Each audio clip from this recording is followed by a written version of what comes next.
السلام علیکم ورحمۃ اللہ۔ مدینہ منورہ میں ایک عابد و زاہد نوجوان رہتا تھا۔ اس نے مسجد کو ہی اپنا مسکن بنایا ہوا تھا۔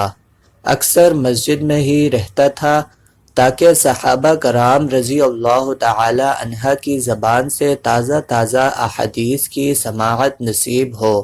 اس کا ایک بوڑھا باپ تھا۔ جب یہ نوجوان عشاء کی نماز سے فارغ ہو جاتا تو اپنے بوڑھے باپ کے پاس چلا جاتا۔ راستے میں ایک عورت کا گھر پڑتا تھا۔ وہ عورت اس نوجوان پر فریفتہ ہو گئی۔ ایک دن وہ نوجوان وہاں سے گزرا تو عورت اس کو بار بار بہکانے لگی، حتیٰ کہ وہ نوجوان اس کے پیچھے لگ گیا۔ جب اس کے گھر میں داخل ہونے لگا تو اسے اللہ تعالیٰ کا یہ فرمان یاد آ گیا کہ یقیناً جو لوگ خدا ترس ہیں ان کو کوئی خطرہ شیطان کی طرف سے آ جاتا ہے تو وہ یاد میں لگ جاتے ہیں، سو یکا یک ان کی آنکھیں کھل جاتی ہیں۔ نوجوان فوراً بے ہوش ہو کر گر گیا۔ اسی حالت میں اس کو اس کے والد کے پاس لے جایا گیا۔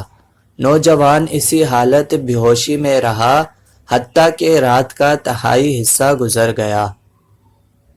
پھر جب اسے ہوش آیا تو اس کے باپ نے پوچھا کہ کیا ہوا تھا۔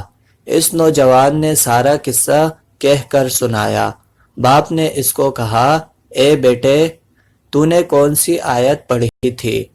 اس نے وہ آیت پڑھی، بے ہوش ہو کر گر گیا۔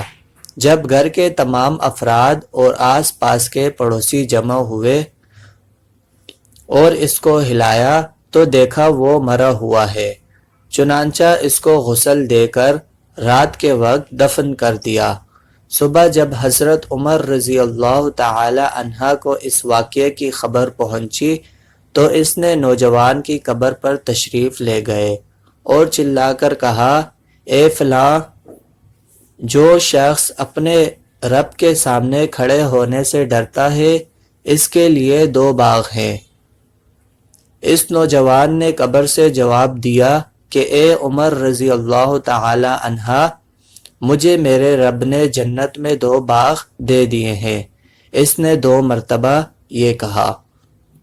اگر آپ کو ویڈیو اچھی لگی ہو تو ویڈیو کو لائک کریں، چینل کو سبسکرائب کریں اور ویڈیو کو زیادہ سے زیادہ شیئر کریں۔ جزاک اللہ۔ اللہ حافظ۔